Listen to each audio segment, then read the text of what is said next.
Bismillahirrahmanirrahim. Let's start with the body integrity disorder, body integrity identity disorder, and so this disorder is it's a quite a new disorder in the ICD-11. It is still not in the DSM-5. It was first recognized in 1977, and then uh, it was forgotten for some time, then again came to light in 1990s, then again forgotten, then again came to light in 2012, and finally the ICD-11 has included it in the list of disorders, but the ICD-10 is sorry, DSM-5 is still quiet about that. So uh, I'm going to share my slides now. Uh,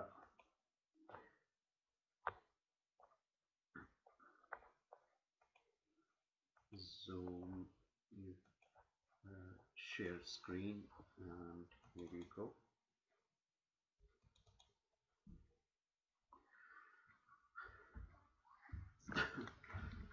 So you all can see my screen now, and if at any time you feel that the slides are not moving, let me know, and I think I will go with the view, which is the reading view, so that we can see the slides moving instead of the slideshow. So body integrity identity disorder, I've taken most of the content from an article by Dr. Femi Oyebode, who is a very senior psychiatrist in the UK, and Dr. Emma Barrow, and it was published in 29th of October 2018, and that was the year when the very first draft of ICD-11 came out. The ICD-11 is still in the draft edition, so and draft status. It's not yet officially published, but now it is the final draft, which is there was uh, uploaded on in May 2021, and I hope that in the next month or two it will be officially launched, and it won't be of a draft status anymore, but it will become one of the classifications. So 2018 draft included this BIID, body integrity identity disorder, or otherwise it is called body integrity dysphoria, as in ICD-11 words. And it was published in 2019, so submitted in 2018 and published in 2019. So let's go through the diagnostic uh, diagnostic guidance. So basically, ICD-11, it just gives you a guidance how to diagnose. It doesn't give you any uh, it doesn't give you any strict criteria as opposed to DSM-5. So DSM-5 gives you criteria, and then ICD-11 also comes with a criteria-based addition, and I hope that it should come in the next few years, in a year or two or so, because it is important when the criteria are given in a discrete fashion, number one, two, three, four, it is much easier to diagnose and much easier to memorize as well when there are discrete criteria and things are very clear. So, but ICD-10, the blue book, and now the ICD-11, the current version, they are more descriptive. But when the next research edition comes, I hope it will become criteria based as well. So there will be two editions, hopefully. So the description given in the ICD-11 current edition about the body integrity dysphoria is that it is accompanied by an intense and persistent desire to become physically disabled in a significant way, For example, major limb amputee. So a desire to get the limb amputated, especially the lower limb, especially the leg, one of the legs. And rarely it is arm, but mostly it is the leg they want amputated. Or paraplegic even, desire to become paraplegic, or otherwise both the legs removed, or desire to become blind. But most commonly it is not blindness and not paraplegia. Most common thing is the amputation of one leg, and it is either right or left leg. But it is amputation of leg which is the most common things in observed in bodily distress, like body integrity dysphoria or BIID, body integrity identity disorder. Now the ICD-11 says that the onset is usually by early adolescence. So maybe 12, 13 years old, they start getting these cognitions. And then it is accompanied by persistent discomfort, and uh, it's accompanied by persistent discomfort or intense feelings of inappropriateness concerning current non-disabled body configuration. So they are not happy with the way they are, and in a way it is very like on the same spectrum. It's not the same. It's not like they are two distinct different disorders, and one is not even characterized as a disorder, but the theme behind is the same. Like in the if we go with the gender identity disorder, GID, they want uh, for example, their sexual organs amputated at times. So in the same way, and they are not happy with their sexuality. So in the same way, these people in the body integrity disorder, they want their limb amputated, and there is a desire, and sometimes they may act on this desire, sometimes they may request the surgeons to carry out the amputation. So intense feelings of inappropriateness concerning current non-disabled body configuration. So and then the desire to become physically disabled results in harmful consequences as manifested by either the preoccupation with the desire, significant, including the time spent pretending to be disabled, significantly interfering with productivity and with leisure activities. So if we compare it with the other things, GID, like time spent in transvestism, that disorder or that phenomenon, and similarly in hypochondriasis, time spent in researching about the illness they are thinking that we have this, or in body dysmorphic disorder, time spent in researching about the right body figure, for example. So in the same way, they research on this thing, and with the and time, and then they spend time pretending to be disabled, how to make yourself pretend to be disabled, and significantly interfering with productivity or with leisure activities. So it will interfere with the productivity and it will interfere with the leisure activities. That's A. And B, it will also disturb the social functioning, that the person is unwilling to have a close relationship because it would make it difficult to pretend, or by attempts to actually become disabled have resulted in the person putting his or her health or own life in significant jeopardy.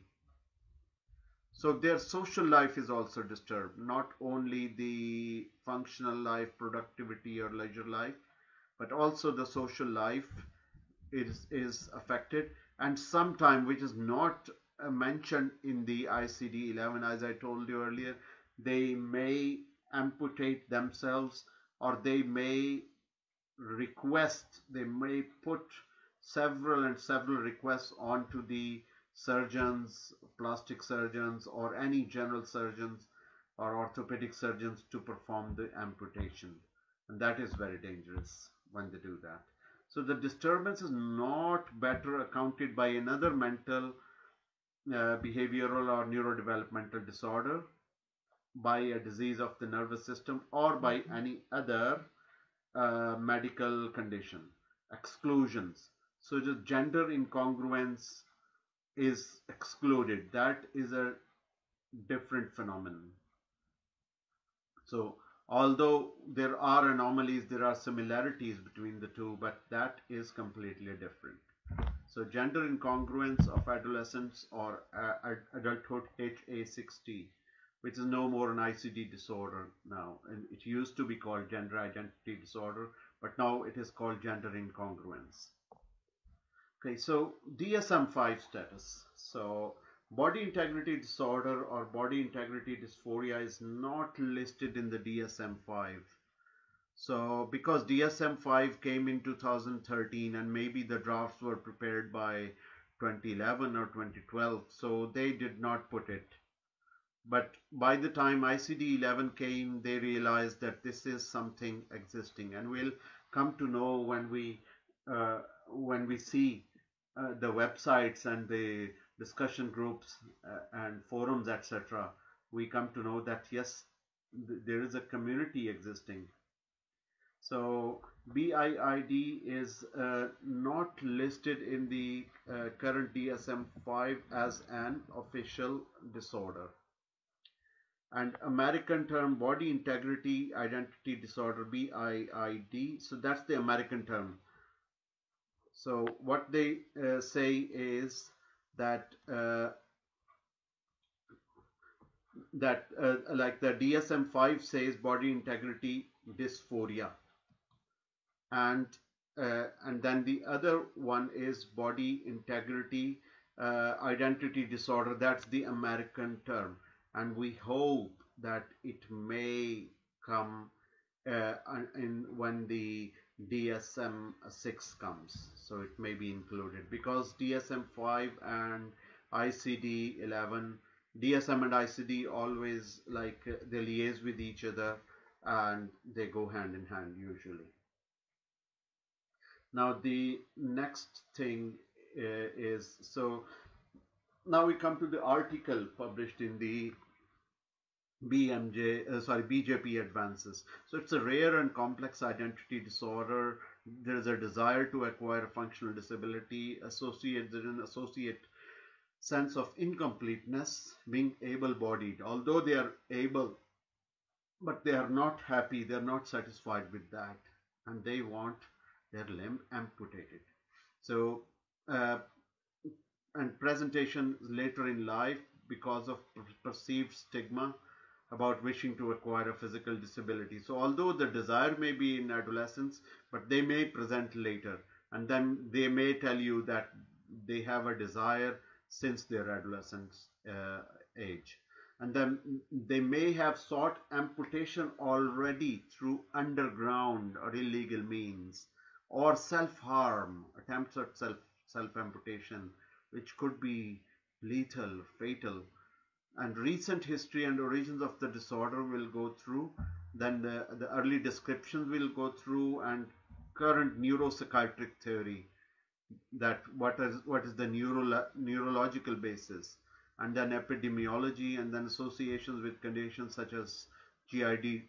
We have already talked about that, about the gender identity disorder, and then the ethical considerations for available treatment options, mainly elective surgery, which is yet not like it's not yet regarded as ethical, and so that's where we are. And in my opinion, it shouldn't be ethical to amputate somebody.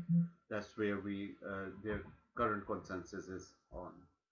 So psychiatric disorders characterized by persistent desire to acquire a physical disability such as amputation or paraplegia or blindness, desire to achieve their sense to true self. That's what they want. They want to go back to their true self, and it would enable them to feel whole or complete. So by becoming like incomplete, they will feel complete. Other people may see them incomplete, but they will feel complete in a way. And previously it was a form of paraphilia, because we'll come to know that there was a sexual uh, kind of theory attached to it. But later they found that it is not necessarily sexual in nature. It could be or it may not be. So there are multifactorial psychiatric and neurological explanations for this disorder. So superior parietal lobe dysfunction may be partly explaining the uh, the neurobiological hypothesis for this disorder. That's one of the proposed neurobiological hypotheses. And then there are strong parallels between BIID and other identity disorder, and we have already discussed that. And that's what the authors say in their article in BJP Advances. BIID, there's a mismatch between actual and perceived body schema. To have the desired amputation or acquired disability becomes a key part of one's own identity. So they identify themselves as an amputee, as a person who has gone amputation, or has gotten amputation, or they want amputation. That's how the American books, not American classification yet, but the American books classify it as BIID, and the ICD-11 says body integrity dysphoria. Onset of is, as we discussed in the ICD-11 description, that it is in childhood or adolescence.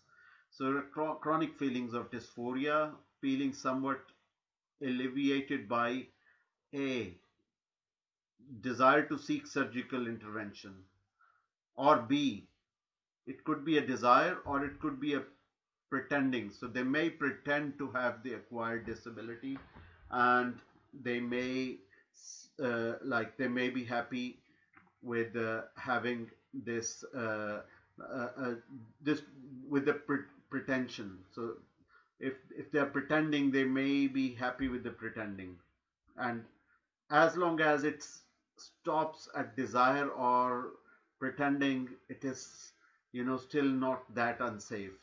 But when it goes to amputation in any way, whether it is elective amputation by a surgeon, or if it becomes a self amputation, then it is a danger. So going to extreme lengths to achieve the desired physical disability, and requests to surgeon for amputation of healthy limbs. So as a person with body dysmorphic disorder may say that their nose is not right, and they want surgery to be performed on their nose because it is either too pointed or it is not pointed, and they want it different. So they would ask the ENT surgeon or plastic surgeon to change the texture of their nose. In the similar way, these people will ask the surgeons for amputation, and if there is any malpractice, they might agree with that. So we'll come to that where this has happened in the past or not, or not only malpractice, when if the guidelines have no kind of uh, forbiddance to do that, it has been performed, and then it became later forbidden by the NHS. So if somebody does that now, it will be a malpractice in the UK or Ireland.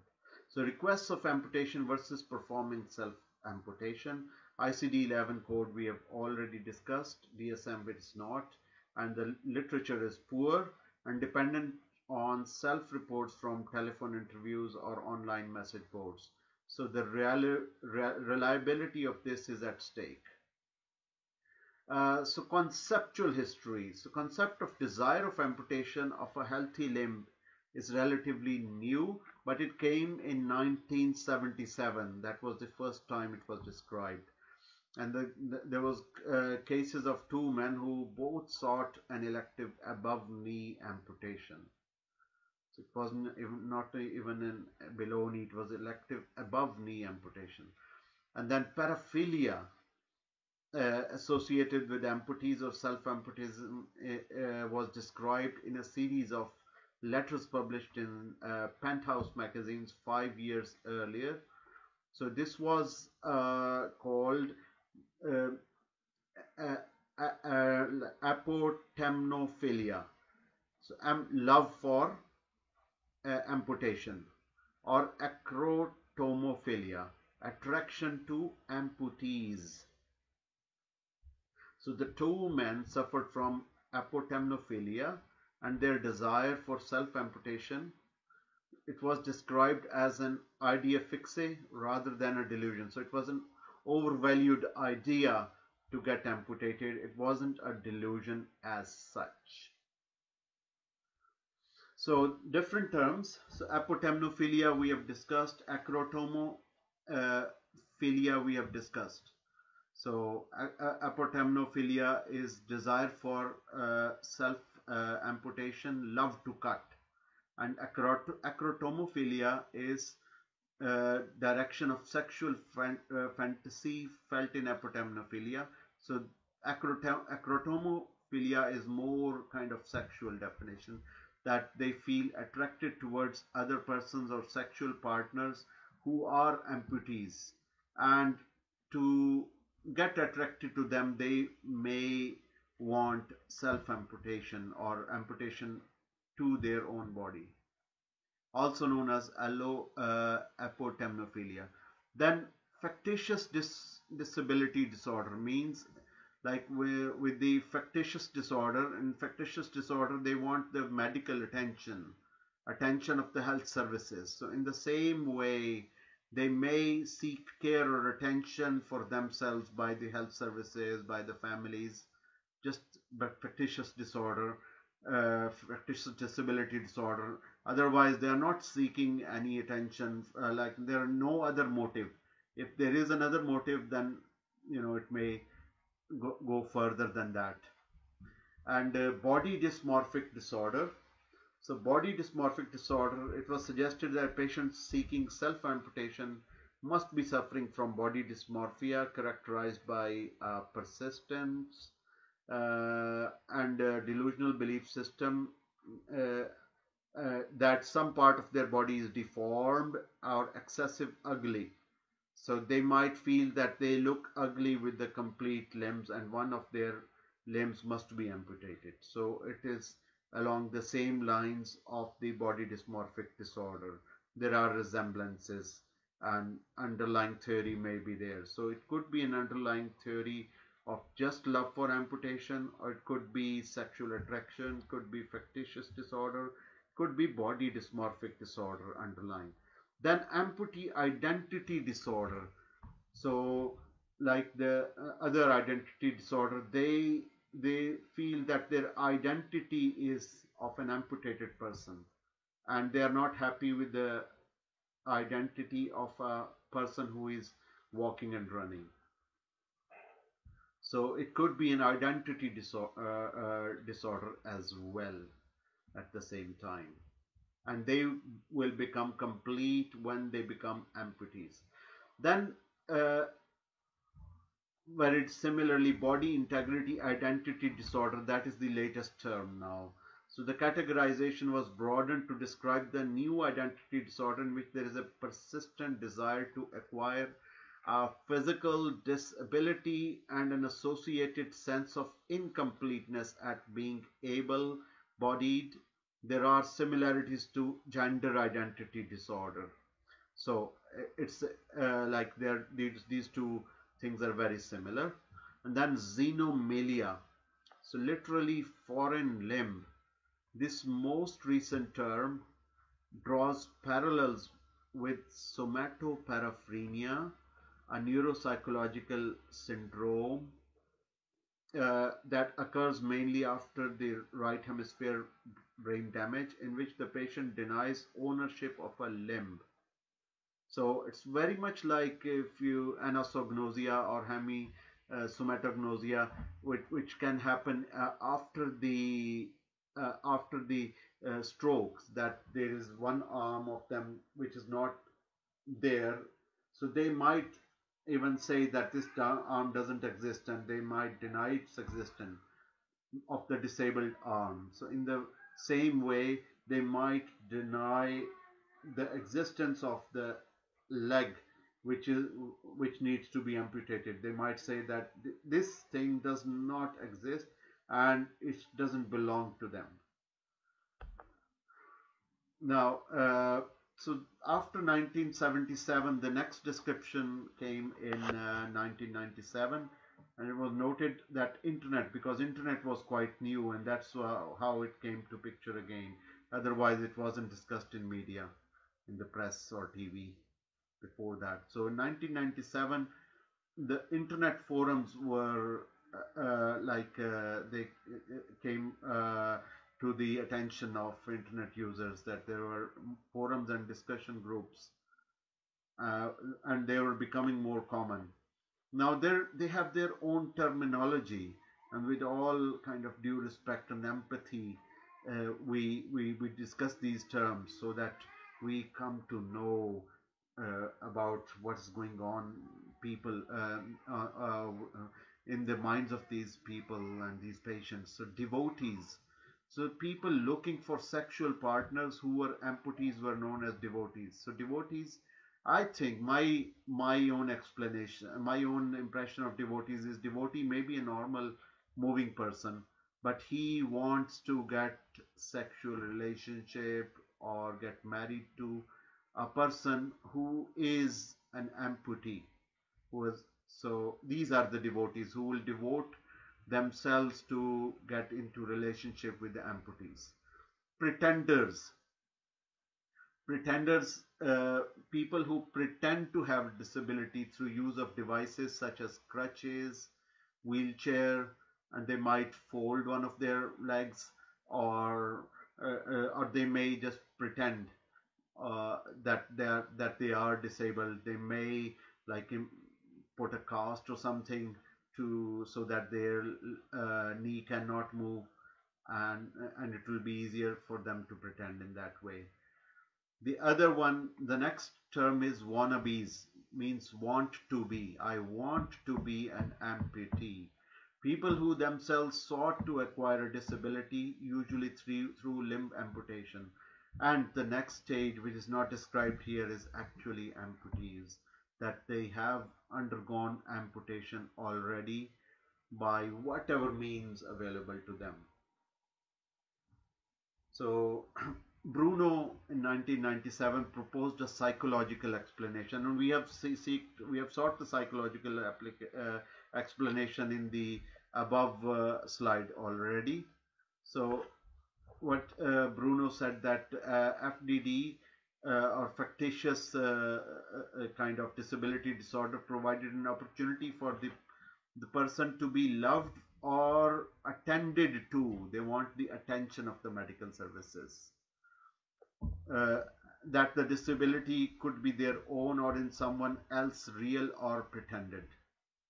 In 1997, now this is something which was done, and then the NHS or the General Medical Council wasn't very clear at that time, but they later asked that this practice should not continue, and nothing happened after that.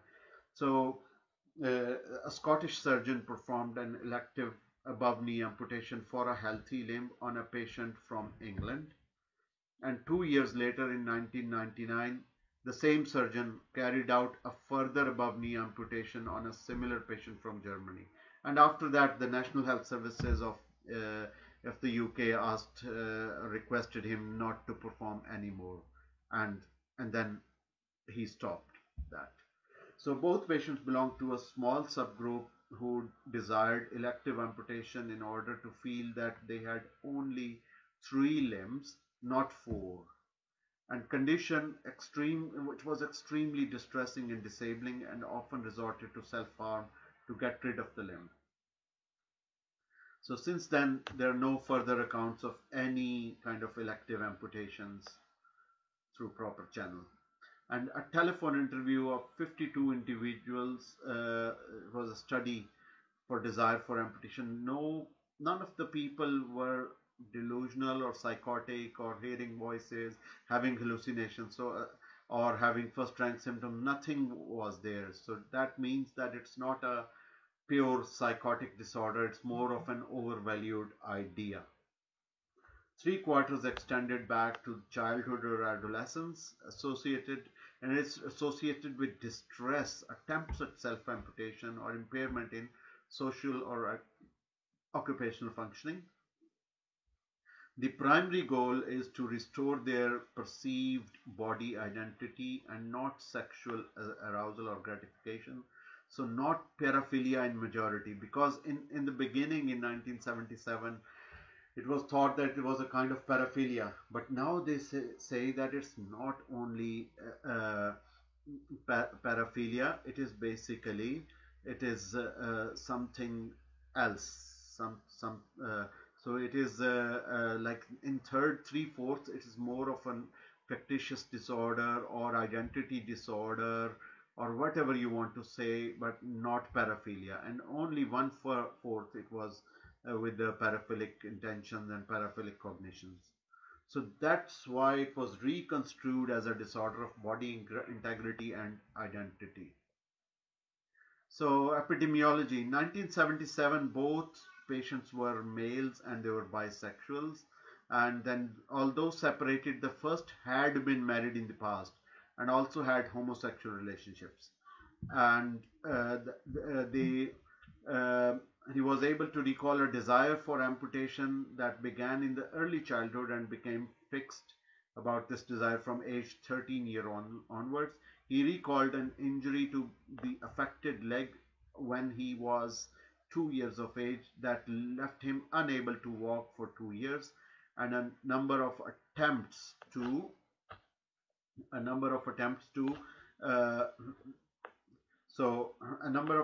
damage his leg, either by introducing infection or using a tourniquet.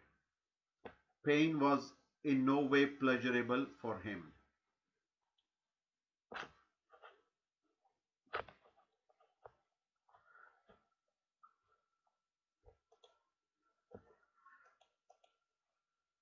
So, and then later on, and the second man recalled the onset of desire for amputation from about the age of 11 years.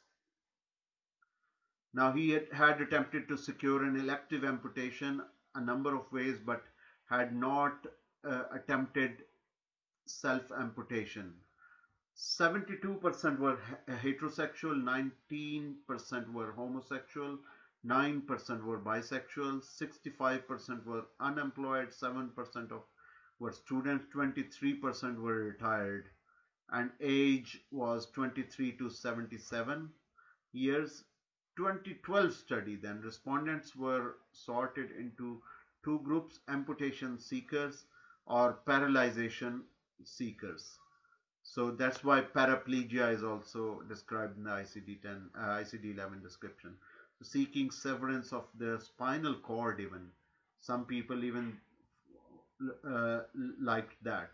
And across both groups, the onset occurred in childhood or adolescence at a mean age of 6 to 7 years.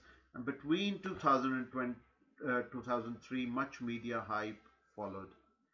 On from articles written about elective amputations carried out in Scotland, and then the NHS took action after that in order to stop that. So websites and discussion forums, and I will show you the screenshot without logging in, so how it looks like when you go and view it, and you can all view it. So BIID.org, that is just a website. It has information on all the disorders, including the body integrity identity disorder. And then overgrown.be, that's also an information website. And then the most concerning is the 96528.activeboard.com, which has discussions going on about. And the blog posts, like there were posts offering to put want to be amputees in touch with willing surgeons all over the world, but for a substantial fees. So there are agents in this discussion forum who will introduce these subjects to people across the world so that they can get the amputation from somewhere else, not in the US, not in the UK, or or any other kind of country, but only in the country where they can get it through an underground mechanisms. Now, some of the screenshots may be from overgrown.be, that Sarah Biffen, the limbless wonder, her parents thought her a pixie child, but she lived to paint Edward Seven and ex Kaiser's mother.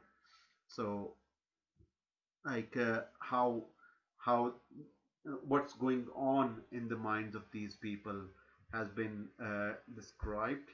So the limbless wonder, that's how she is described. And the in the next, amazing account of a limbless beauty show, that's another thing uh, from the website. And then after that, this is for me it was very disturbing that there is a discussion board and discussions going on that amputees by choice, male, male and wannabe, so who persons who are males, and mostly they are males actually. So, and if we see topics, there are 42 topics in the males and 11 topics in the females. So males who want their amputation, and then females who want their amputation. Pretenders, that's another subcategory of the discussion forum. Wheelchairs, crutches, and prosthetics. So providers and helpers will be there. Successful wannabes, so like persons who became an amputee by wish. So in other words, amputees. And then stories. They will tell about their stories, all other related subjects. And then this website, this discussion forums is there in different languages. So I just took it, one of the avatars of one of the users of this forum, and it was very disturbing, but that's the way it is, fortunately. So how to describe it? I don't have a word. Great is not enough. It is an unexpectable satisfaction to be on wheels, really, as can be expected. Some responses to these posts are hopeful, whereas others are sham. So that's what the articles say, that there could be sham responses as well. There may be people who are just even pretending to be a pretender and just enjoying the forum. And some will be the genuine people who want a genuine amputation, or they genuinely want to pretend as an amputee. And then again, in one of the websites, this is just showing the distress of a person wishing for an amputation. It was from one of the websites, so I don't know the identity of this person. And then an article published in dailymail.co.uk, that the BIID reveals the bashed leg rock fool doctors removing it. So the man who hated his own leg so much that he had it amputated, perfectly healthy man with condition known as BIID, how he bashed his limb with a rock. So that man reveals that he went into a mountain, he bashed his limb with a rock to fool the doctors into removing it, and now he loves his life and is a sex symbol for the amputee fetishists. So he first damaged his leg with a rock, and then what he did after that was he went to the surgeons and created hype, created an emergency that his leg his leg cannot survive anymore and it has to be cut, and an amputation was performed by the surgeons, and now he feels sexually more attracted towards the fetishists, or in their own terms, devotees. So another uh, account on the same, like the Daily Mail, that a man called John, who had body integrity identity disorder, revealed that he, so it's the same person who used a large rock to crush his left foot beyond repair, and then required it to be surgically amputated. And seeing the stump of his leg for the first time cured him for the disorder he had had uh, for about 20 years. He had dysphoria, and that dysphoria was relieved, in their opinion, after that. Now, the next one, so this is again like the after the surgical procedures, how it looks like. It looks like a baloney amputation anyway.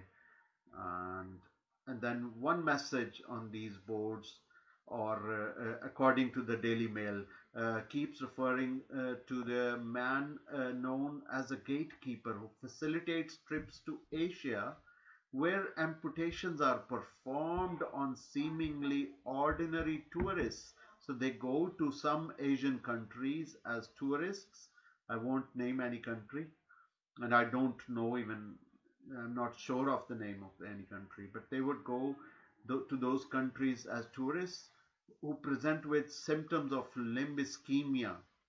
So they will say that their blood supply is lost and they want amputation. And those unethical surgeons in those countries would prepare a case of limb ischemia and then perform the uh, life-saving surgery, so-called life-saving surgery, and perform the amputation. Now, unregulated surgical procedures are risky. Now, this is what is, this could be a successful surgery, and there could be unsuccessful surgeries, unregulated surgical procedures.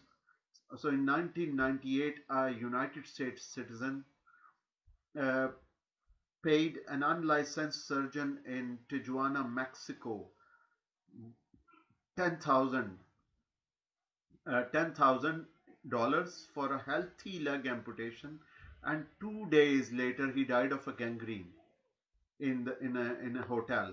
So he started bleeding and developed a gangrene because the surgery was performed by a surgeon who was not qualified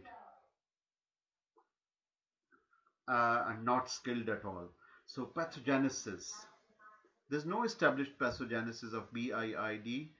Originally, it was conceived as a paraphilia, as I said in the earlier slides. There are similarities with transsexualism. We have already discussed that. And this is according to the 2019 BJ Psych article. And then a profound dissatisfaction with embodiment and sexual arousal from simulation of the sort after status.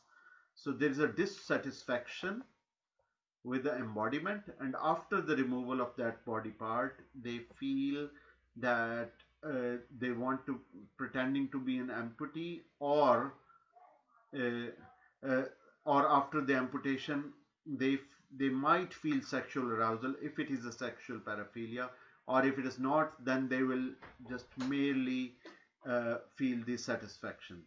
And then C, there could be an attraction to persons with the same body type as the desired or target body type. So, and this hypothesis predicts that people who desire limb amputation will be uh, kind of noted.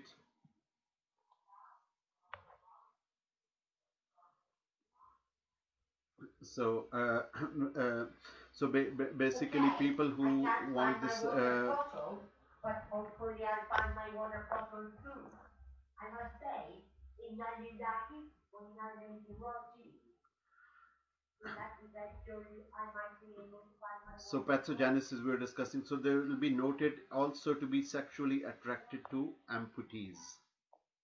And then the next slide we go. So there could be a desired, so neurological aspects could be there. Heightened skin conductance response to pinprick below the line of desired amputation in two individuals could be there, and then who had long-standing wish for amputation of a limb, or congenital dysfunction of the right superior parietal lobe and its connection to the insula, dysfunction of the right superior parietal lobes. That's the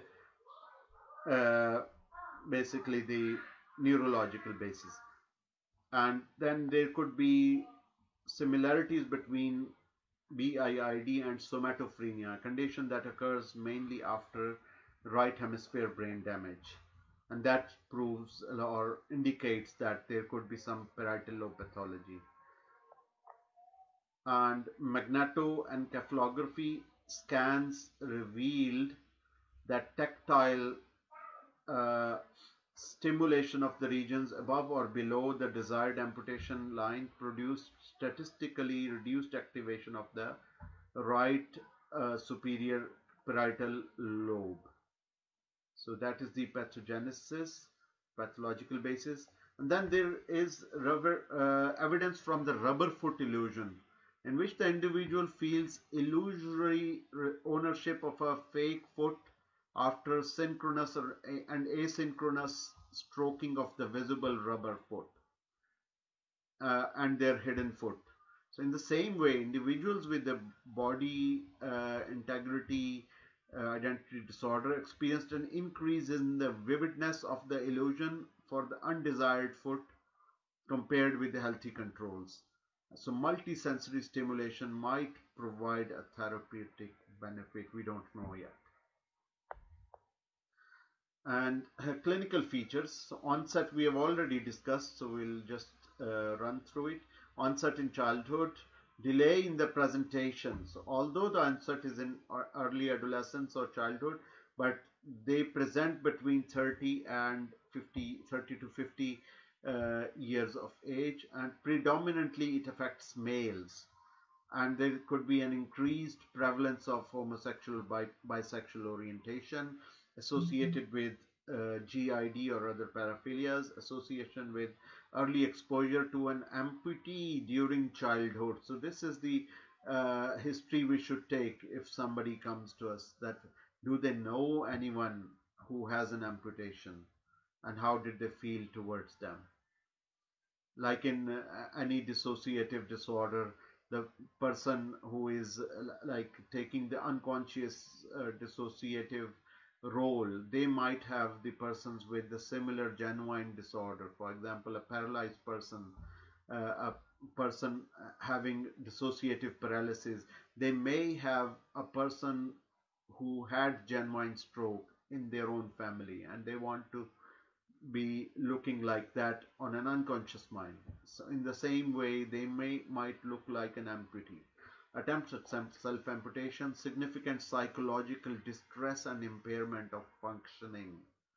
And no family history of psychiatric disorders often, because it's not a psychosis. And no predominant laterality of affected limb. Possibly there is association with personality disorders. So always we should go through the features of borderline personality disorder, although they're not a part of it, but sometimes there can be comorbidities. Now, between 8 and 12 years of age, primary motivation maybe is to feel whole or complete, rectify individual's image, Impairment, so we have already gone through this. Could be impairment in social functioning. So we'll go to the next slide. Most commonly 1350. Sexual component may be there, sexual arousal may be there, and many people also engage in pretending behavior, wrapping up their limbs using aids, crutches, adaptations. And there may be an association with DSM-4 cluster B personality disorders. Now the treatment, and that's the most tricky part. What can we do? We can't do anything, unfortunately, but psychological interventions such as CBT or psychotherapy may be some role. Pharmacological treatment with an SSRI or other antidepressant medication may alleviate the dysphoria, but we don't know if it would take away the cognition. Very difficult. Although not curative, these treatments may alleviate the distress temporarily and would suggest that there is an association with mood symptoms secondary to the psychological distress associated with BIID. So a person with BIID may get depressed. Ethics. So medical conditions are considered using the four principles approach developed by Beauchamp and Childress in 2013.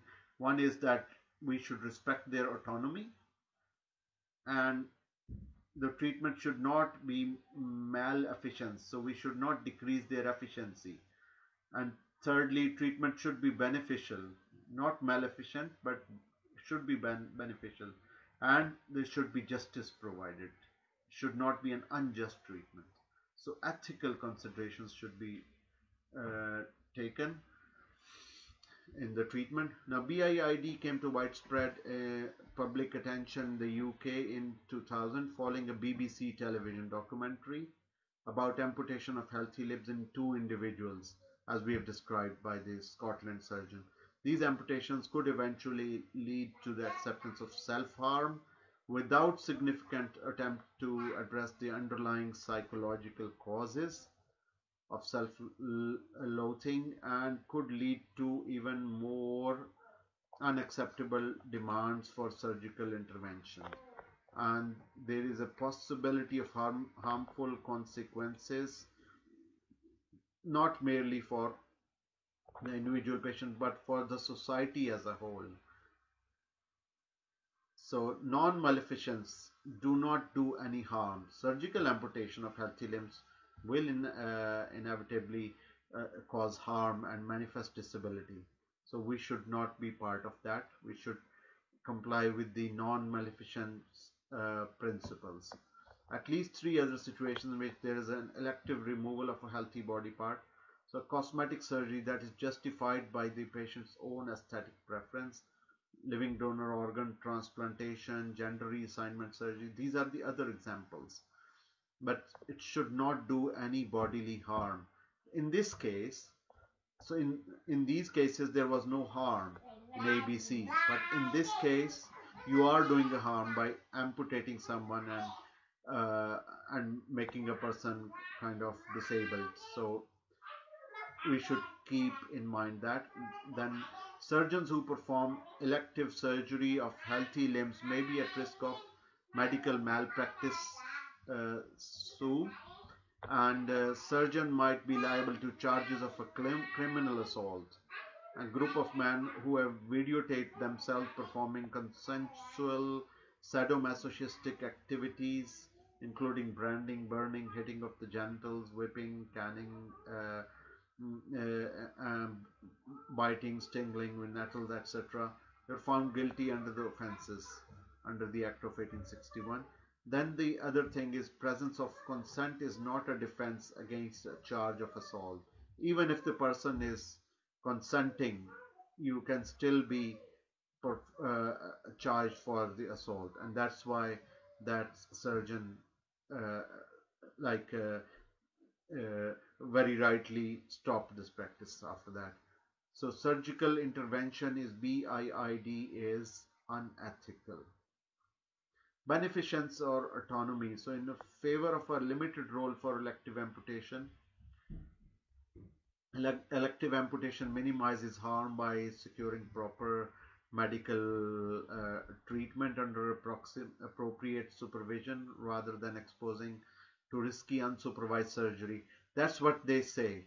But current consensus is that it should not be like a maleficent, and that's this principle, this ethical principle takes precedence at the moment, and we don't go with the beneficence and autonomy. If we go with beneficence, we can only treat the dysphoria related to it by giving the SSRIs or anti-anxiety agents, or by providing the cognitive behavioral therapy, but not the amputation as yet. So, but that's what they described. And uh, and then if we go with so the relief from suffering that cannot be obtained by less radical means is worth the cost of surgery. Patients with BID suffer from psychological distress and often seek to secure amputations either brought by self-harm or from uh, unclassified, unorthodox, or suspected agents. And the likelihood of litigation is there, as well as loss of professional reputation for performing surgery. So these are all the risks. And then the surgical amputation of a healthy limb to cause disability remains stubbornly problematic. The next, again, in beneficence and autonomy, is that BID is likely to be a neuropsychiatric disorder reflecting abnormalities of body image and body representation. So this view suggests that BID is not simply a personal preference, but a rare and distressing medical or a neurological condition, or a neuropsychiatric condition, in other words. So in this view, it could be argued that the treatments available, like elective amputation, are designed to manage a neuropsychiatric disorder rather than a socially desired preference. In any case, it can hardly be plausibly argued that seeking a disability is a socially uh, desirable outcome. That's what they want. A non-surgical and thereby less radical treatment may become available, but should be non-surgical, not permanent.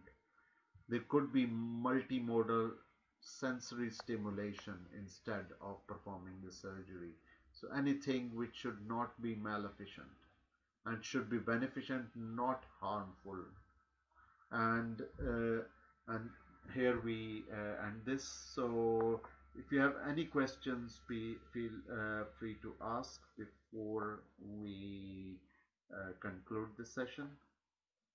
You can put in the chat box, or you can unmute yourself and ask the question.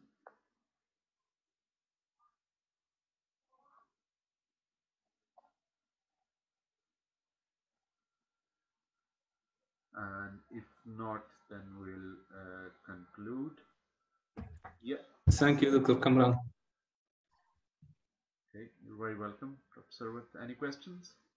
No. Thank you. Shukran. All right. Thank you, Dr. Kamran. You're welcome. Yeah. And yeah, thank you very much. Okay. And we stop the sharing and stop the recording. Thank you very much, everyone.